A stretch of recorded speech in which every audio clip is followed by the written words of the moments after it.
চলছে মণিপাল হসপিটালসে।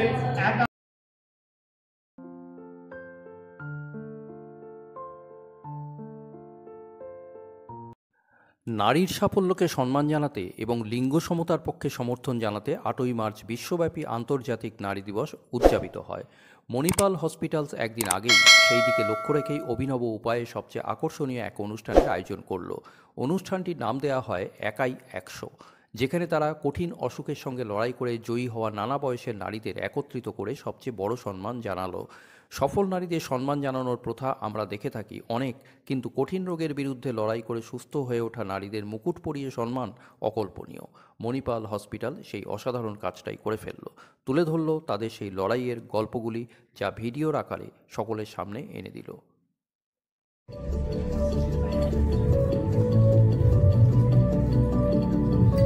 मेरा नाम मिसेस ममता शर्मा है।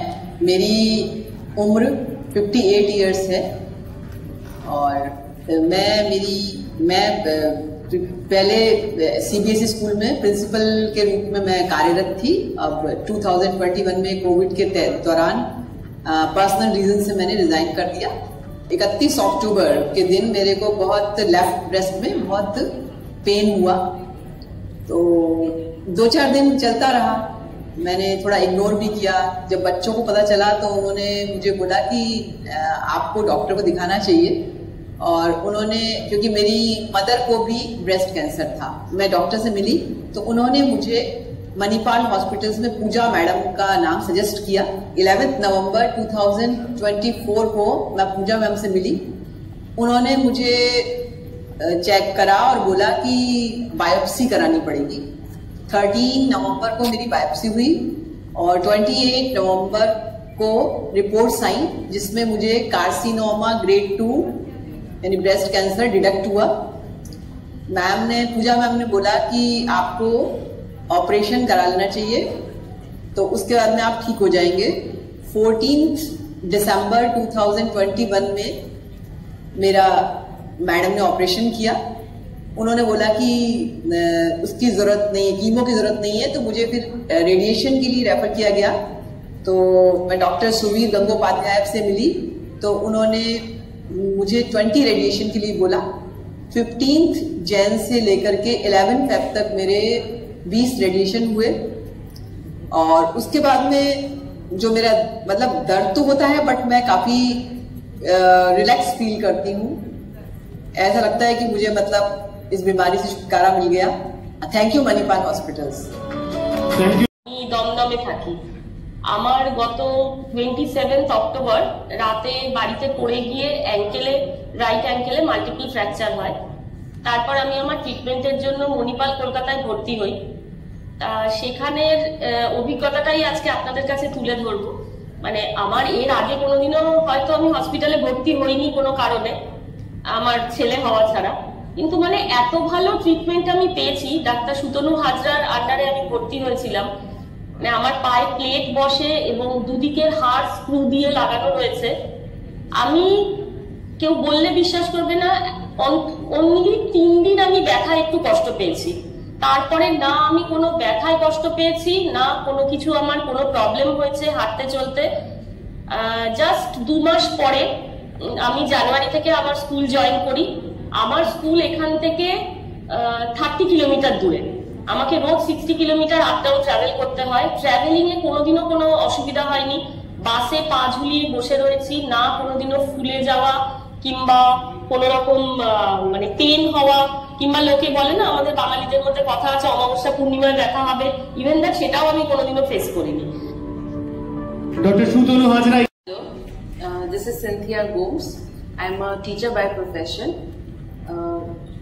My journey with Manipal is an amazing one, which I'm going to share in brief. 5 days after my first delivery, I underwent a severe complication. It's called postpartum eclampsia.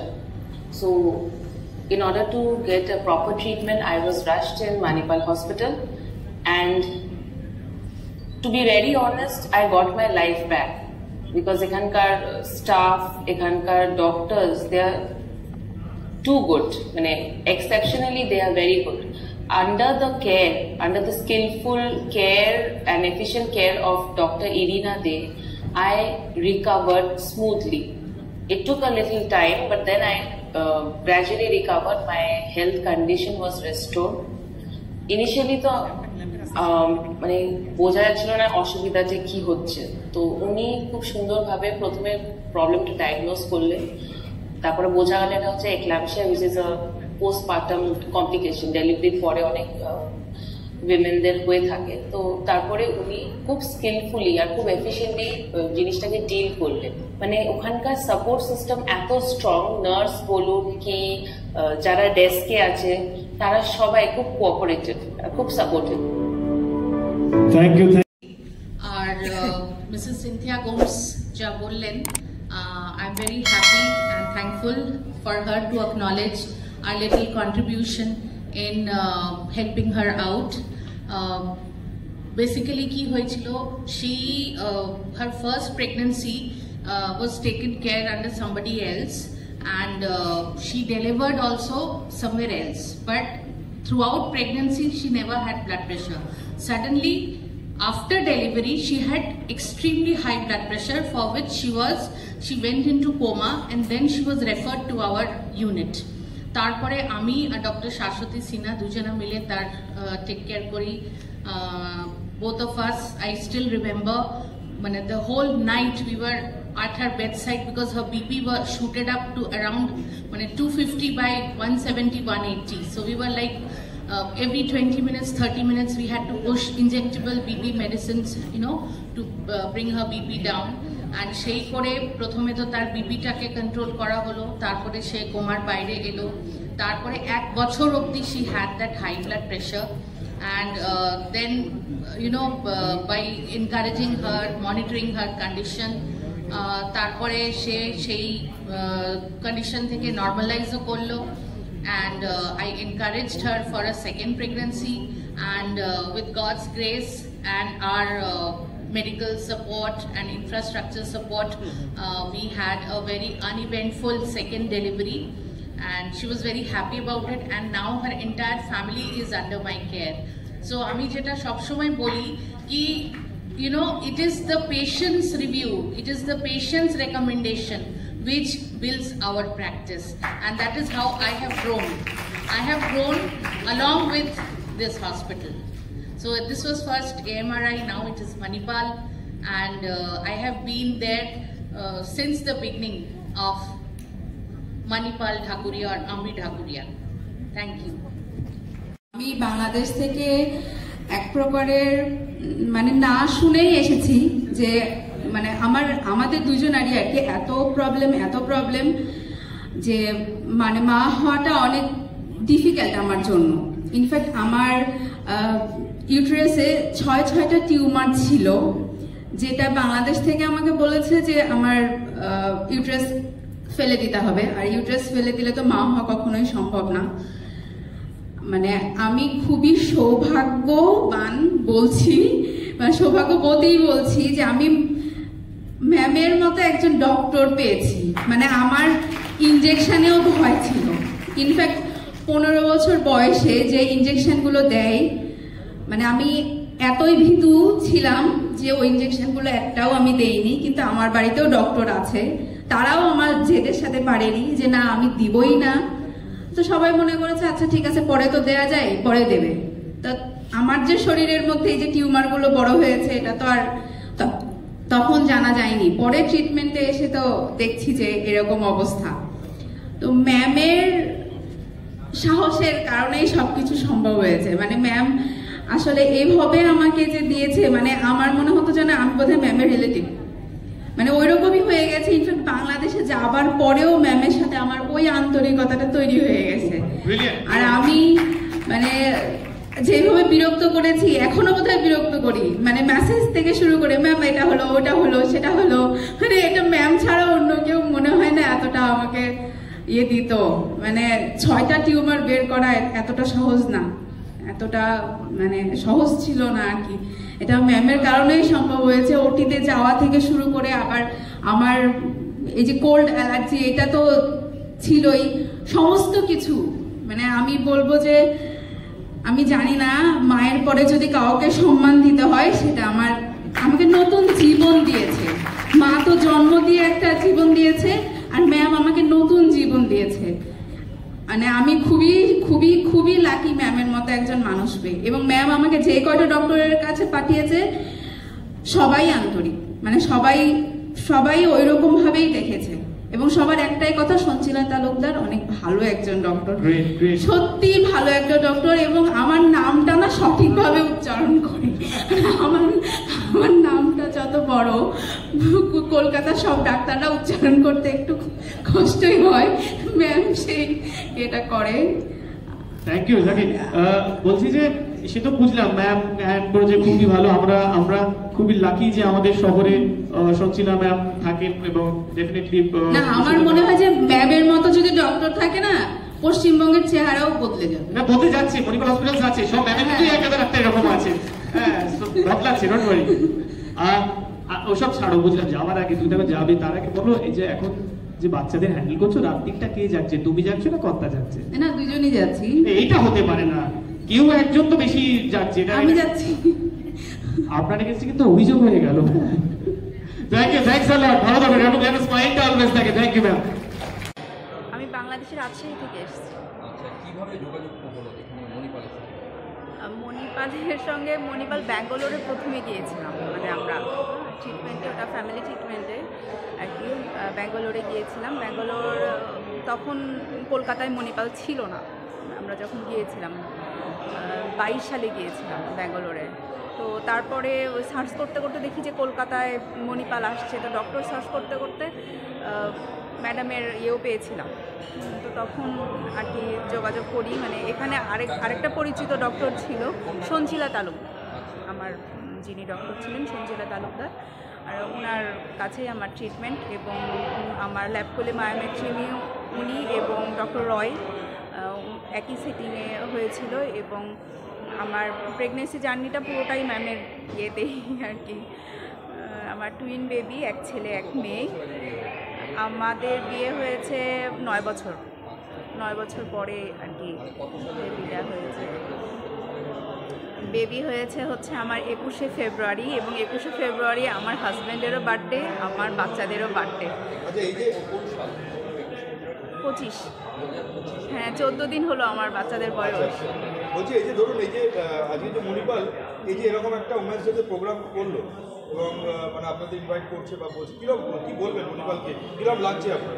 মণিপালের সেবা তো মানে এটা বলার ইয়ে নাই যে ওনাদের মানে কোনো ত্রুটি ওনারা রাখে না। ইনফ্যাক্ট যে ঘর যিনি ক্লিন করেন সুপারভাইজার, উনি এসেও জিজ্ঞাসা করেন যে ম্যাম ঘর কি ঠিকমতো ক্লিন হয়েছে, এবং সেটা 2 দিন পর পরই। মানে আমি তো 4 দিন ছিলাম আমার সিজারের পরে, তো আমি ইনাদের সেবা নিয়ে কোনো কিছুই বলবো না। আর খাওয়া দাওয়া তো খুবই ভালো। আমরা এসেছি 9 মাস হয়ে গেছে, 9 মাস। হ্যাঁ আছি, মানে কিছুদিন আছি, প্রায় 3-4 মাসের মতো তো আছি। তারপর আর কি বাংলাদেশ ব্যাক করবো। এবং মানে সবচেয়ে বেশি এর যে মণিপাল হসপিটাল, মানে আমার ইয়েতেও এখন যেহেতু ভিসা একটু প্রবলেম হচ্ছে, ভিডিও কলে অনেকে যোগাযোগ করছে বা ভিডিও কল ডক্টরদের সঙ্গে যোগাযোগ করার চেষ্টা করছে। আর আমার যে এই ফার্টিলিটি প্রবলেমটা ছিল, এই কারণে মানে আমার মানে বন্ধু বান্ধবরা যারা মনে করতো যে আমার আর বেবি হবে না, তো তারাও এখন আমাকে দেখে ইন্সপায়ার হচ্ছে। এবং ম্যামের মানে কোন ডক্টর দেখাচ্ছি, সঞ্চিলা তালুকদার, ম্যামের এটা খুবই বেশি, মানে ম্যামের মতো ডক্টর হয় না এক কথায়। মানে ওই রকম ডক্টর হলে না রুগীরাও সুস্থ হয়ে যাবে। মানে আমার তো 2টা ওটি ওনার হাত দিয়েই হয়েছে। মানে আমি 100% স্যাটিসফাইড ম্যামের প্রতি এবং মণিপাল হসপিটালের প্রতি। আমার নাম সাকি রেজওয়ানা রজনী। মণিপালের উদ্দেশ্যে বলবো, আমি মণিপালে প্রথম অনেক দিন থেকেই, মানে 11 সালে আমার হাজব্যান্ডের অপারেশন হয়, তখন থেকে বা আমি ভর্তি হই, তখন আমার ভীষণ মানে লুজ মোশন হয়েছিল। তো এই ডক্টরই দেখেছিলেন, 3++ ডিহাইড্রেশন হয়েছিল। তারপরে হঠাৎ করে আমার পেটে যন্ত্রণা শুরু হয় 2022-এর 8ই মার্চ, মানে আগামীকাল হবে আর কি 3 বছর। তো 8ই মার্চ আমার খুব পেটের যন্ত্রণা হয়, পেটের যন্ত্রণা নিয়ে আমাকে ভর্তি হতে হয়। তো তখন মঙ্গল বুধ 8, 9 ওনারা কোনো কিছুই ধরতে পারেন না। হঠাৎ করে মানে ওকে জিজ্ঞাসা করছে আমার হাজব্যান্ডকে যে কিছু খেয়েছে কিনা, কী খেয়েছে, আয়ুর্বেদিক খায় কিনা। হঠাৎ দেখা গেল যে কোনো ইউরিন পাস হচ্ছে না। সেকেন্ড দিন থেকে বুধবার থেকে কোনো ইউরিন পাস হচ্ছে না। অসহ্য পেটের যন্ত্রণা আরও শুরু হয়ে গেছে। স্যালাইন বন্ধ করে দিল, আমি একটু না বললে বুঝতেও পারবেন না। হ্যাঁ, তো তারপরে আমার হাজব্যান্ডকে জিজ্ঞাসা করছে কী খেয়েছে বলুন না, কী খেয়েছে, কিছু খেয়েছে কি না, একে তাকে জিজ্ঞাসা করুন। তো আমার পাশেই বাজার, আমি শুনে ইউটিউব দেখেছিলাম যে পিত্ত খেলে, মাছের পিত্ত খেলে সুগার কমে যায়। আমার খুব একটা সুগার ছিল না, আমি অনেক পড়াশোনা জানা মেয়ে হয়েও আমি ভুল কাজটা করেছি। 156 কি 166 এরকম ছিল আমার তখন সুগার। তখন আমার হাজব্যান্ড জানতে পারলো, পাশের ওখান থেকে 3 দিন আমি খেয়েছিলাম, 3 দিন, রবি সোম মঙ্গল, আর মঙ্গলবার দিনই ভর্তি হয়েছি। তারপরে এটা জেনেছি আমি ঘটনা ঘটার পরে। আমি যখন বাড়িতে এসে কিংকর্তব্যমূল হচ্ছে না, তখন আমার ওই বাজারের মেয়েটি এসে হঠাৎ করে এসে বললো, দাদা ভাই আপনি একটা কথা জানেন না, দিদিভাই এরকম আপনি হসপিটালে নিয়ে গেলেন, দিদিভাই কিন্তু আমার দোকানে পিত্তি খেয়েছিল। ঠিক আছে, হবে হয়তো। তারপর যখন আমাকে গ্যাস্ট্রোএন্টারোলজিস্টের চেম্বারে বসে বলছে, অনুপমদা বলুন তো কী হয়েছে, উনি কি কোনো ওষুধ বিষুধ খান? আমি বললাম ওষুধ বিষুধ তো আমাদের দুজনের একসঙ্গে থাকে, আলাদা কিছু না, আয়ুর্বেদিক কিছু? আমি বললাম না। তখন আমি ওনাকে বললাম যে এরকম কালকে আমার ঘরে এসে বললো আমার পাশের বাজারওয়ালি যে পিত্তি খেয়েছিল। উনি তো একদম লাফিয়ে উঠেছেন, লাফিয়ে উঠেই দীপঙ্কর সরকারকে ফোন, ডক্টর সরকার অনুপমদা আমার এখানে বসে আছে, কি বলছে শুনুন। যে কী হয়েছে? বলছে ওনার মিসেস পিত্তি খেয়েছে। এবার উনি নিচ থেকে চাচাচ্ছেন, কতটা খেয়েছে আগে জিজ্ঞেস করুন, কদিন ধরে? আমি তো সেটা জিজ্ঞেস করিনি। আমি তখনই আবার ফোন করছি, তখন বললো 3 দিন খেয়েছে, শনি রোব সোম 3 দিন খেয়েছে। তারপর তো ওর কিডনি পুরো ফেল হয়ে গেল। জয়ন্ত দত্তর আন্ডারে তখন দিয়ে দিল। তখন জয়ন্ত দত্ত বেশ কিছুদিন হওয়ার পর যখন দেখলো যে একদম 0 ইউরিন, মোটামুটি লাস্ট 7-8 দিন 0 ইউরিন, তখন জয়ন্ত দত্ত বললো আর কিছু করার নেই, আপনি পেশেন্ট নিয়ে চলে যান এবং আপনি যে কোনো ঘটনার জন্য প্রস্তুত থাকুন। তখন আমি 25 দিন ভর্তি ছিলাম, আর 23 দিন মানে রেগুলার, মানে 2 দিন তো আমি ধরতে পারিনি প্রথম 2 দিন, আর সেকেন্ড দিন থেকে 23 দিনে 23টা আমি ডায়ালিসিস নিয়েছি এবং তারপর ছেড়ে দিলেন, কোনো ইউরিন আর হচ্ছে না। এবার দেখুন বাড়িতে গিয়ে কি না, তার আগে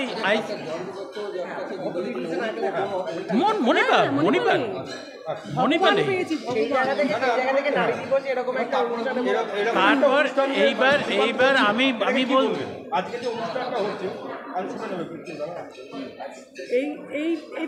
মণিপাল সম্বন্ধে কিছু বলার নেই। আমরা মানে হাতের নখ কাটতে গেলেও মণিপালের কাছে যাই, কারণ আমার নিজের গলব্লাডার 5 বার আমার ওটি হয়েছে গলব্লাডারে, সেটাও লাস্ট অফ অল হয়েছে মণিপালে।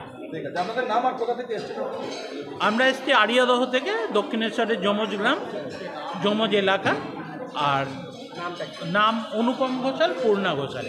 আর আমার 38টা ডায়ালিসিস হয়েছে। উইকনেস নিয়ে একটা অপসাদ ঘটেছিল নিউরোলজি পরিভাষায়, যাকে বলা হয় অ্যাকিউট অনসেট কোয়াড্রিপ্যারেসিস। তো যখন 4 হাত পায়ে হঠাৎ দুর্বলতা ডেভেলপ করে, তখন আমাদের দুটো জিনিসের কথা মনে হয়। যেটা স্পাইনাল কর্ডে কোনো অসুখ হলো, অথবা কোনো নার্ভে কোনো অসুখ হলো, বা রেয়ারলি কোনো ব্রেনে কোনো অসুখ হলো। এই ক্ষেত্রে আমাদের খুব কমনলি যে অসুখটা আমরা সাধারণত দেখতে পাই তাকে জিবি সিন্ড্রোম বা গুলেনবেরি সিন্ড্রোম বলা হয়। তবে এই ক্ষেত্রে অন্যান্য অসুখগুলো কিন্তু আমাদের রুল আউট করতে হবে। দেখা গেছে ইতিহাস নিয়ে যে ওনার দীর্ঘদিন ধরে বমি হচ্ছিল, এবং বমি হওয়ার জন্য তার শরীরে পটাশিয়াম ধীরে ধীরে কমতে আরম্ভ করে। এমন পর্যায়ে পটাশিয়ামের লেভেল পৌঁছায় যেটা তার ভ্যালু দাঁড়িয়ে যায় severely deficiency of potassium, less than 1.4। Normally যেটা থাকার কথা 3.5 to 5.5, সেটা ওনার লেস দ্যান 1.4 হয়। এই যে পটাশিয়াম ডেফিসিয়েন্সিটাকে মাইল্ড, মডারেট, সিভিয়ার অংশে আমরা 3টি ভাগে বিভক্ত করতে পারি।